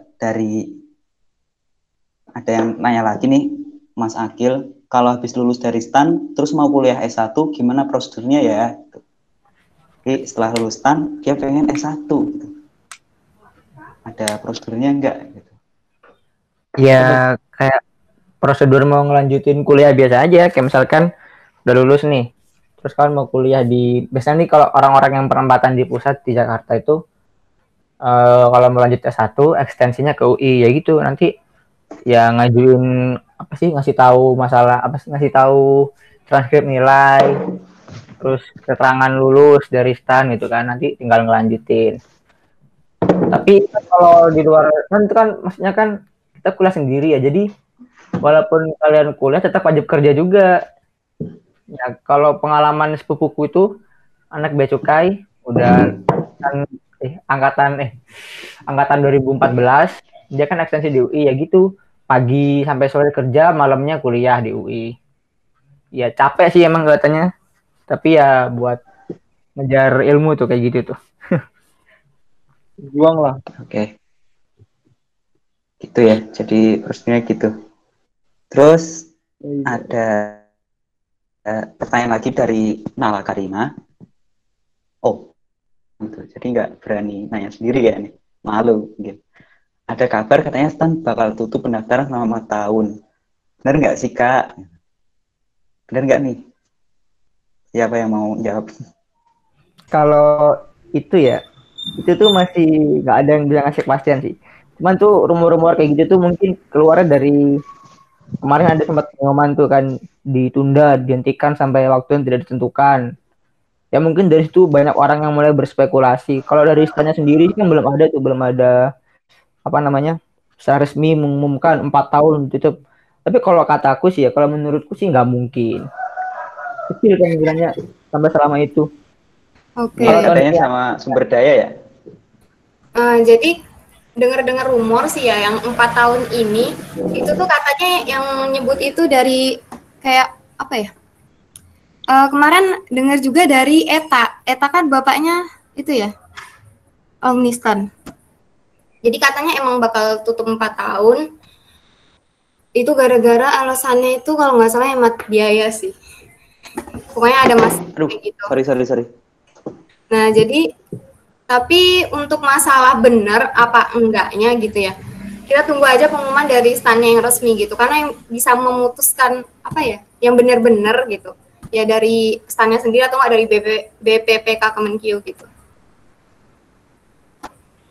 Tapi kalau ya, berarti masa apa sih kayak Kemenkyu atau instansi lain, masa itu nggak butuh karyawan lain atau pekerja lain, sedangkan nggak pensiun kan, tiap tahun juga nggak ada yang masuk dari mana gitu, siapa tahu kurang SD. Nah iya juga, makanya masih ya kita belum tahu sih kepastiannya gimana. Yang pasti tunggu aja pengumumannya gitu dari lembaga yang benar-benar resmi gitu, dari PKN STAN atau dari BPPK Kemenkyu-nya gitu, biar tahu info pastinya gimana.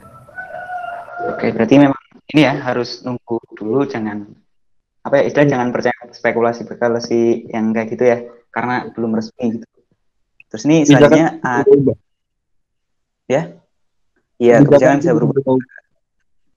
Terus ada yang nanya nih, oh iya untuk bea cukai pelajarannya apa Kak? Pelajaran ya. Mungkin kalau di kuliah namanya ini ya, mata kuliah ya, bukan pelajaran. Itu enggak kalau di STAN juga gitu ya? Iya, mata kuliah. Mata kuliah ya. Kalau ini ya, izin jawab, kalau misalnya matkulnya sih kurang tahu pasti.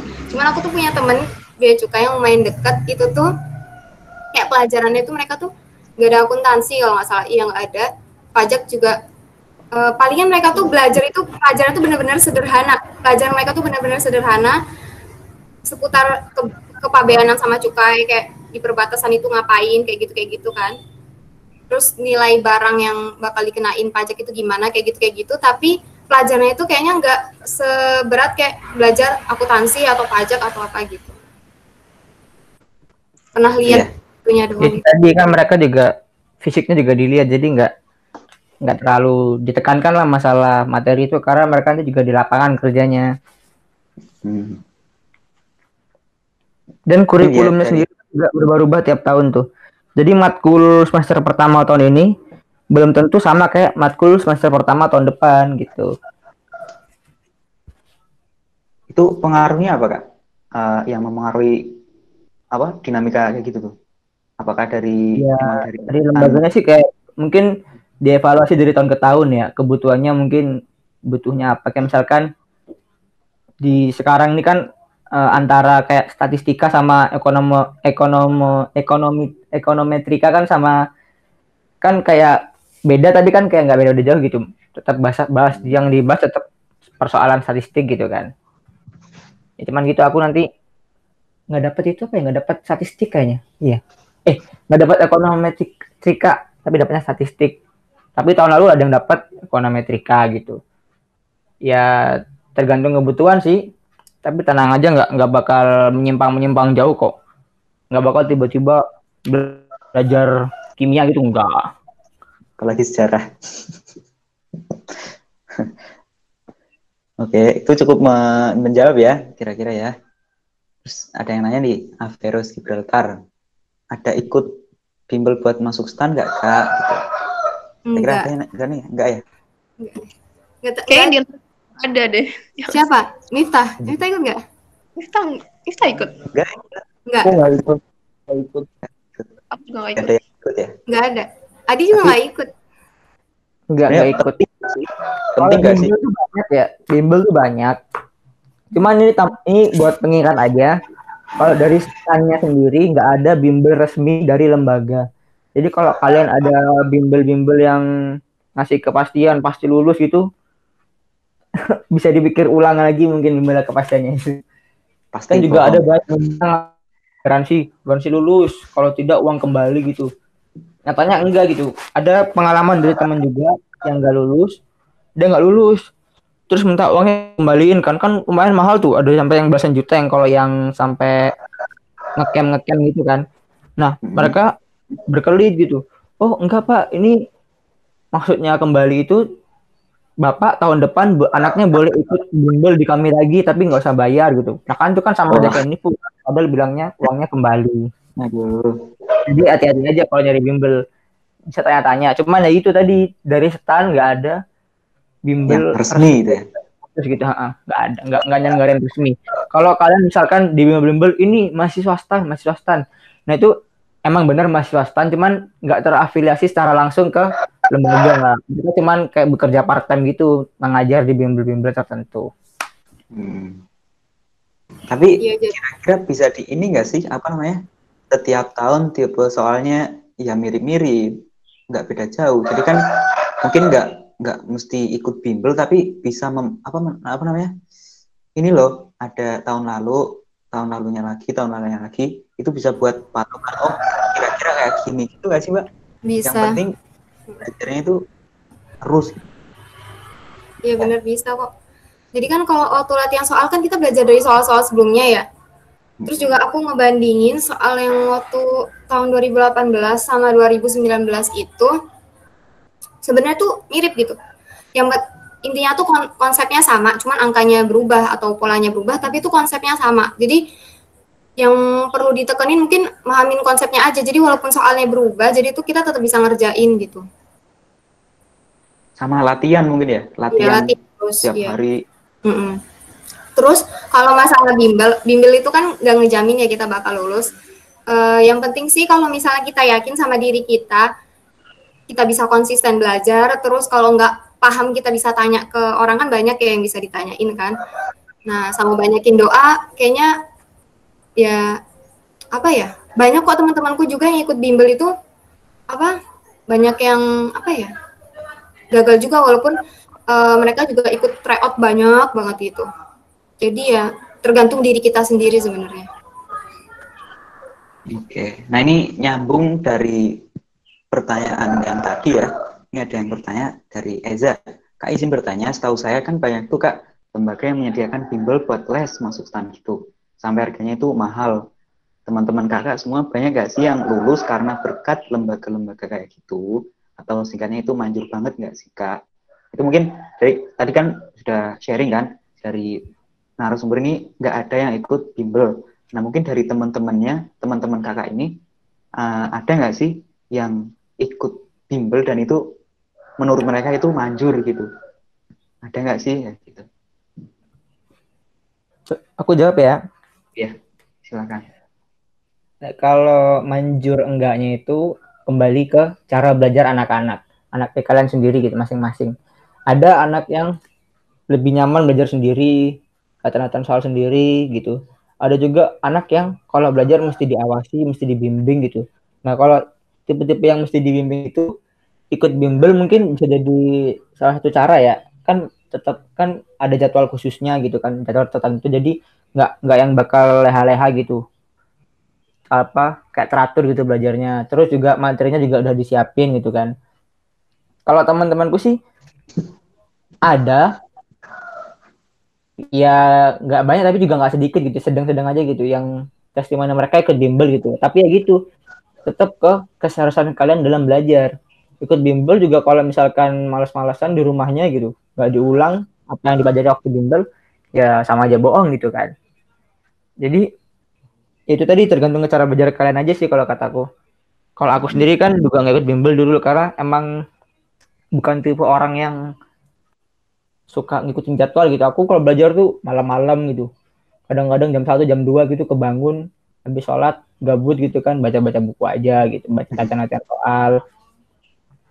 Atau enggak kadang-kadang sambil makan, sambil main HP gitu, ngerjain 1 atau 2 soal gitu, buat selingan gitu bisa. Ya kembali ke cara belajar masing-masing aja sih. Ya. Memang pada akhirnya memang kembali ke diri sendiri ya motivasinya. Terus ya kalau memang ingin berhasil masuk ya berarti memang harus dari diri sendiri gitu ya. Lembaga-lembaga itu ya sebagai pembantu saja gitu. Oke, lanjut. Ini ada yang Kak, tapi di Google katanya minimal 155. Berarti udah terjawab ya. Terus Anda percaya yang mana, Mbak? Lupa kalau tingginya tuh. Pokoknya ya? kalau buat tinggi itu buat beatify. Iya, itu Ya, cewek kayaknya 155. Di ya, bisa di searching di laman resmi ya. Iya, benar. Terus ini ada yang nanya, Anda percaya yang mana, Mbak? Oh, ini tadi yang soal ini ya. Soal penutupan 4 tahun. Ya mungkin menunggu resminya lagi ya. Tadi udah secara tidak langsung terjawab. Ya, ini ada yang kirim salam juga. Mas Miftah dapat salam dari Sidan. Yo, waalaikumsalam. Waalaikumsalam. Yang lainnya enggak lu? Ini apa nih Stand Brand Community? Apa nih? Nggak tahu aku nih. Nah, ini ada saran dari Mas Alif Zikri ya. Daripada ikut, aku nangkapnya gini ya. Daripada ikut apa namanya lembaga bimbel-bimbel, mending belajar sama kakak Stan dari CP aja gitu. Kan bukannya udah ada grupnya ya? Ada nggak sih? Itu pun bisa dikulik dalam ya. Secara kan memang apa namanya ya udah kenal kan dulu di IC, minimal udah pernah lihat oh dia sekarang di jadi kayak gimana lagi kan waduh ya, ini masih sekitar berapa menit ya, masih sebentar lagi nanti maksimal jam 10 ya.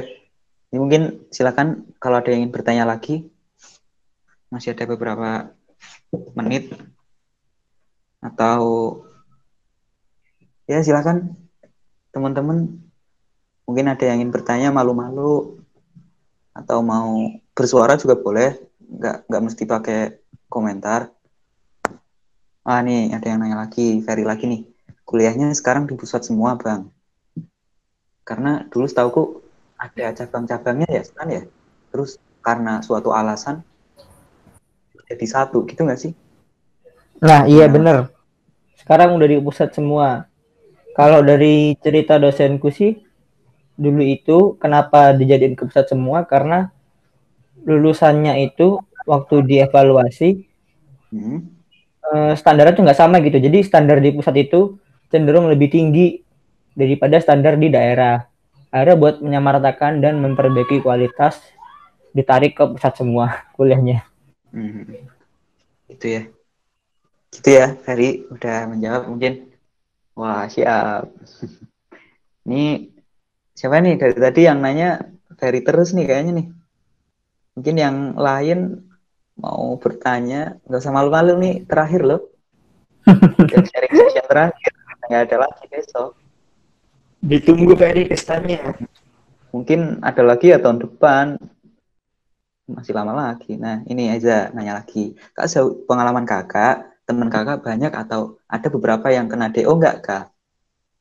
Tadi udah sempat disinggung ya tentang DO. Ini mungkin bisa sharing kena DO.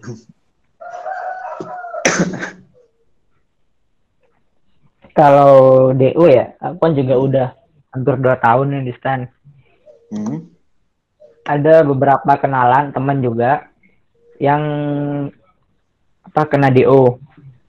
Salah satunya itu ada tuh cuttingku deket banget. Nah, dia itu kena DO di semester 4 tahun lalu. Karena nilainya kurang. Nilainya kurang ya? Kalau secara statistik ya, secara keseluruhan kampus itu, yang kena DO itu kalau dibilang banyak sih, kalau lihat angkanya banyak. Misalnya sampai puluhan atau enggak, sampai ratusan kalau di total. Nah, cuman kalau lihat dari presentase, itu sebenarnya kecil, nggak sampai 5% dari keseluruhan mahasiswa. Cuman ya gitu, kalian gak usah khawatir. Meskipun kebanyakan itu yang kena DO gara-gara nilai, kalau menurutku itu, kalian tuh selama di STAN, selama emang niat, nggak pengen kena DO, serius kuliahnya. Maksudnya, maksudku serius ini nggak yang gitu, nggak yang bener-bener ngeremehin gitu. Nggak belajar, nggak ngerjain tugas itu, jangan. Jadi asal kalian tuh malah aja gitu ya, santai gitu, ngerjain tugas itu, ulangan kuisnya pas-pas.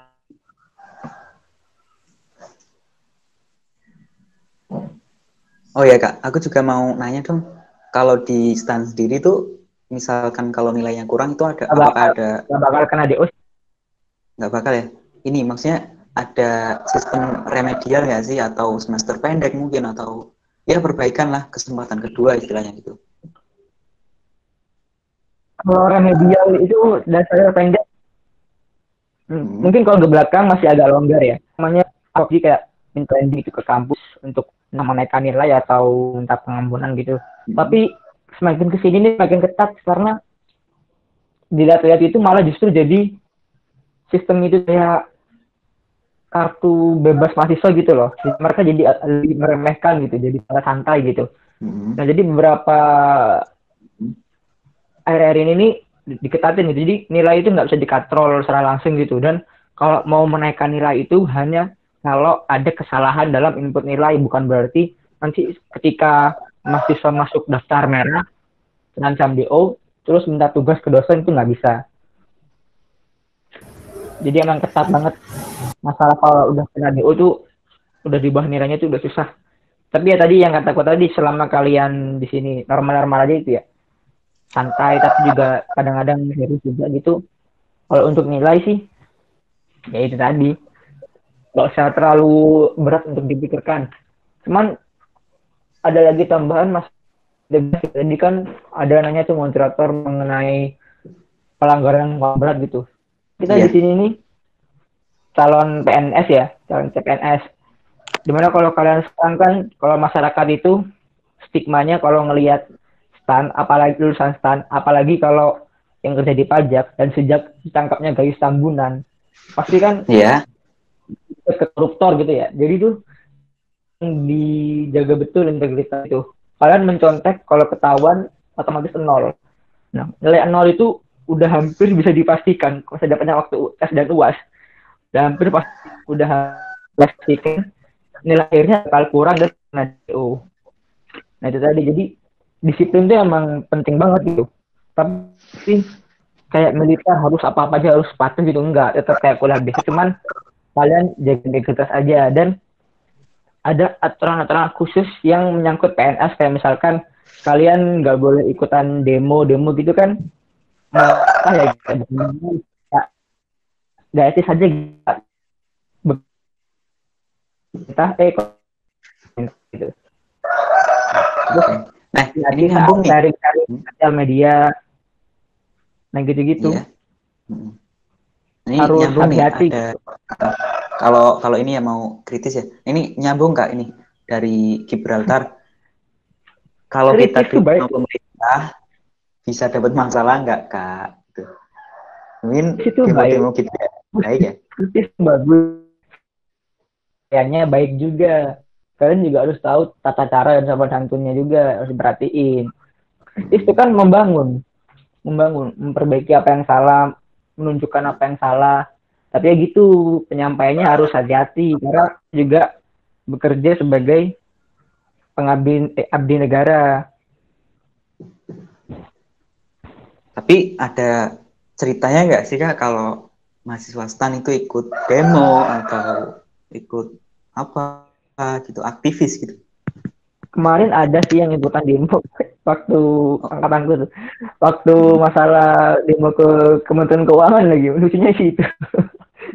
Cuman ya cuma dapat teguran sih, yang kali cuma dapat teguran dan sekedar apa tuh? Apa sebutannya tuh? Gue yang nggak di diskors beberapa hari. Tapi ya kata-katanya itu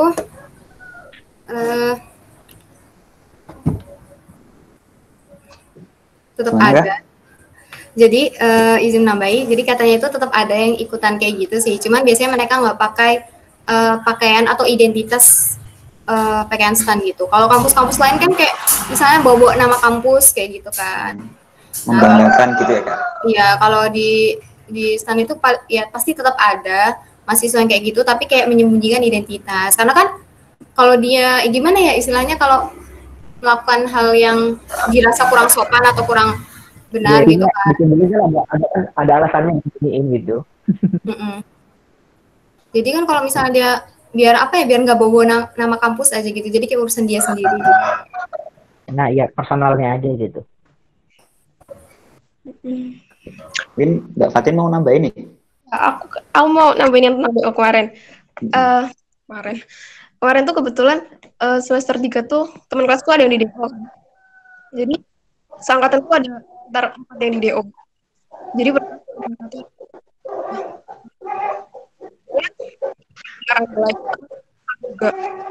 ya kurang dari 2,75 kan. Nah, alasan kenapa dia juga sebenarnya karena dia sendiri gitu. Dia tuh mungkin terlalu aktif ikut organisasi.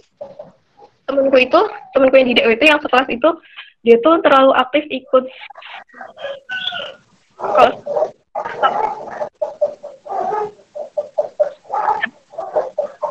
Halo Mbak. Mbak keputus Mbak. Tadi ikut apa Mbak? Itu temanku tuh ikut organisasi Stapala. Tahu Stapala? Oh, Mapala. Nah, terus tuh kalau Stapala kan aktif gitu kan, kayak naik gunung gitu-gitu. Aktif ke luar gitu loh. Jadi itu agak susah ngatur waktunya gitu. Jadi mungkin itu sih kesulitannya. Nah, terus jadi agak susah juga kan belajarnya. Jadi sebenarnya dari diri kita sendiri, kalau misalnya kita ya rajin, dapat 2,75 itu sudah gampang gitu, nggak susah gitu. Jadi kalian tuh nggak perlu khawatir gitu loh, aku bisa nggak ya dapat 2,75 gitu. Jadi nggak begitu itu sih kalau nilai. Dan bisa nyimbangin juga antara organisasi sama baiknya ya kalau awal-awal tuh kan masa adaptasi ya, jadi sebaiknya jangan ikut organisasi itu, tapi kalian mending waktu awal-awal tuh adaptasi dulu gitu. Akan di kalian tuh selama di sana gimana, baru kalau setelah kalian udah ngerasa gimana ya, tapi itu udah rasa bagus, sudah baik, jadi kalian nanti bisa coba ikut organisasi. Oke, cukup menjawab ya. Nah, Ada suara ayam lewat ya. Sorry ya, itu suara ayam di samping rumah. Ini ada yang minta motivasi hidup. Mas, mbak. Terus apalagi nih? Kakak-kakaknya udah pada makan belum? Udah pada makan belum nih? Tadi kan kita mulai jam 8 ya. Pagi hari Minggu nih. Jadi ada yang bangun tidur. Gitu. Iya, baru bangun tidur nih. Langsung baru bangun tidur nih. Baru bangun tidur. Cuma mau ngomong buat motivasi kalian gitu kan. Ini banyak minta kata-kata motivasi atau gimana nih, Ferry nih? Pengen dimotivasi gitu ya? Oh iya, ya nih. Mungkin sekaligus sebagai ini ya. Apa di penghujung ini kan sampai jam 10 ya. Ini di sisa waktu mungkin bisa nih dari kakak-kakak, Mas Mbak memberikan motivasi untuk adik-adiknya ini yang bentar lagi mau kelas 3 bentar. Ya. Itu motivasi hidup kamu mau ngapain? Nah, itu makanya nggak tahu nih. Maksudnya gimana nih? Mungkin dari perjelas motivasi biar nanti masuk kuliahnya gampang atau gimana gitu? Gimana, Fer? Oh, motivasi biar masuk STAN. Ya gitu. Oh, oke. Ya biar semangat gitu, Mas. Biar semangat belajar mungkin ya. Biar nanti ya dalam pemilihan jurusan di STAN atau di perguruan tinggi lain nanti lebih enak gitu. Gitu sih. Nah, ini ada lagi nih sekaligus motivasi buat serius belajar di IC, Kak. Ini kayaknya udah mulai bosen nih. Kalau motivasi buat masuk ke STAN nih ya. Kalau aku sih dulu ya, jangan ditiru tapi dulu tuh mikirnya tuh ntar lulus dapat duit banyak ya. Realistis. Tapi enggak kan, kalau mau kaya jangan masuk STAN. Kalau mau aman masuk STAN. Gitu. Kalau mau kaya mending jadi pengusaha aja. Itu dicatat ya, kan? Kalau masih mau masuk STAN sih ya itu tadi. Kalau pengen mengabdi buat negara gitu kan. Jadi PNS, jadi penggawa keuangan, boleh. Nah, ini juga kita kan juga baru berempat nih. Kesepian nih anak-anak IC di sini, anak-anak ICP khususnya. Oke. Itu ya dari Mas ini. Yang lain mungkin mau ngasih motivasi ya biar adik-adiknya semangat gitu. Itu kata Mas Jaki no, jadi idaman mertua. Iya, juga itu realistis banget. Aku mau jawab dong, yang siapa itu? Ya, silakan Mbak, silakan. Yang motivasi buat serius belajar di IC. Iya. Jujur ya, aku nggak pernah serius. Ya, aku belajar serius di IC itu pas awal-awal doang kayaknya. Jangan ditiru, guys. Tiru ya. Ya, jangan ditiru. Serius ini jangan ditiru. IC dulu beda sama IC sekarang ya. Gimana? Maksudnya kondisi. Oh iya. Jadi kalau dulu tuh apa ya? Ngerasain tuh belajar di IC tuh gurunya kalau masalah guru, kapasitas guru atau apa udah nggak usah diraguin lagi sih, udah bagus banget gitu kan. Betul, Mbak. Udah bagus banget. Cuman tuh yang sering bermasalah malah diri sendiri biasanya. Kayak aku tuh ngerasa juga kalau pas di IC tuh dari masa selama aku sekolah ya, masa yang paling gak bermanfaat itu SMA. Kok bisa, Mbak? Ya kayak apa ya? Serius, kayak aku tuh lebih banyak waktu tidur daripada belajar. Kayak aku tuh pernah gak ikut klinik gara-gara tidur. Kayak apa ya? Pokoknya rata-rata semua matkul tuh juga klinik gitu ya. Kayak sama Umi Iva tuh dibilang kalau remet pasti ketemunya I5 terus kayak gitu. Sampai terakhir tuh, sampai ulangan terakhir sampai aku nargetin pokoknya kali ini nggak boleh remet, harus belajar gitu. Baru dapat 98. Dan itu penutupan terakhir gitu kan. Kelas 3 ya, Mbak? Iya, kelas 3. Jadi apa ya? Kan nikmati aja gitu waktu kalian selama di IC. Dulu tuh waktu aku awal juga kayak rada males gitu ya ikut kegiatan yang dibuat OSIS gitu ya. Kayak males, kayak mut-mutan aja gitu. Datangnya tuh pas mood aja gitu. Selebihnya itu entah ngapain lah gitu kan, sibuk sendiri gitu. Nggak sibuk sih, nyantai sendiri. Jadi tuh pokoknya waktu yang kalian punya di IC itu ya dinikmatin sebaik mungkin lah. Jadi kalau ada kegiatan ya ikut, gabung sama teman-teman yang lain. Terus kalau misalnya ada pelajaran, ada pembelajaran tuh jangan tidur di kelas, perhatiin lah, apalagi Ustadz Ahyat kan. Nah tuh, kalau nggak mau dapat ini apa namanya? Barang Kelas siapa tuh yang sering kena tuh? Waduh. Ya pokoknya gitu deh. Apa ya? Nikmati sama manfaatin bener-bener gitu waktu SMA gitu ya. Karena kan pasti kalian nggak mau kan ngerasain yang namanya gagal gitu. Aku sih sendiri kemarin sempat nyesel apa ya? Gara-gara ini kan dulu SMA aku kayak gitu ya. Jadi tuh kan waktu tes UNIF itu kan aku SBM kan gagal ya. Terus aku nyoba mandiri juga itu nggak nyari info itu benar-benar telat karena gara-gara khawatir masa aku sendiri yang nggak kuliah gitu loh mikirnya waktu itu. Nah jadi lebih baik ya belajar dari sekarang biar kalian tuh enak gitu loh, nanti pas belajar terus SBMPTN bisa, terus habis itu nanti ya kalian nggak ngerasain sedihnya gitu, nggak keterima UNIF atau nggak keterima di kampus yang kalian mau kayak gitu. Tuh sangat memotivasi sekali. Nah, kalau dari saya penasaran nih, saya ingin dengar motivasi dari Kak Miftah nih gimana nih? Waduh, motivasi ya. Iya, jadi kalau dulu motivator. Saya mah belajar tuh yang penting tuh seneng ya. Kalau udah bosan belajar ya.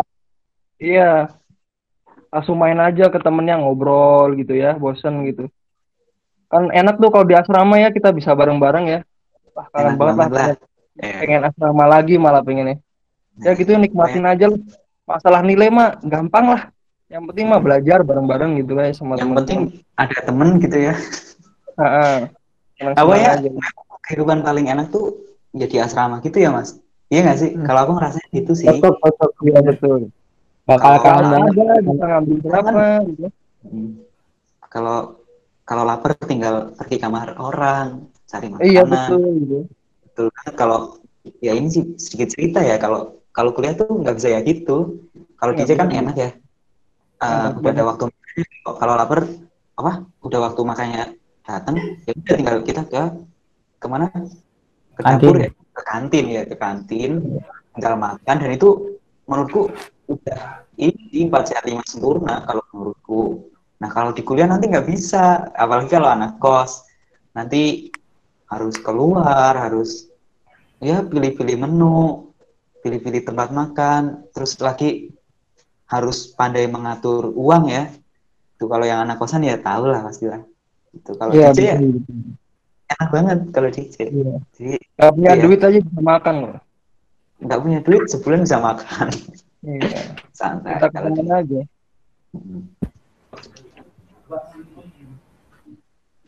Apa lagi? Ferry baru putus cinta, minta motivasi. Di IC kan nggak boleh ini ya, cinta-cintaan ya. Waduh. Bisa kawat nanti. Cinta bisa sekedar mengagumi loh. Nah itu catat lagi tuh bisa. Ini waktu kita sampai jam 10 ya. Nah ini mungkin satu pertanyaan terakhir nih dari teman-teman, mungkin dari tadi ada yang belum bertanya mungkin ya. Ini aku kasih satu kesempatan nih sebelum kita tutup. Dan ini udah terakhir loh, udah nggak ada sharing session kedinasan lagi, udah terakhir ini.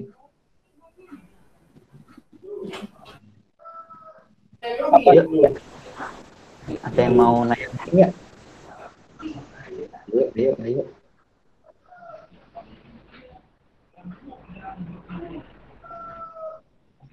Oh, ini nih, mungkin ini ada yang kelewat ya. Ada yang kita motivasi juga ya. Karena dari dulu kan, nah ini motivasi buat besok PAT online Kak.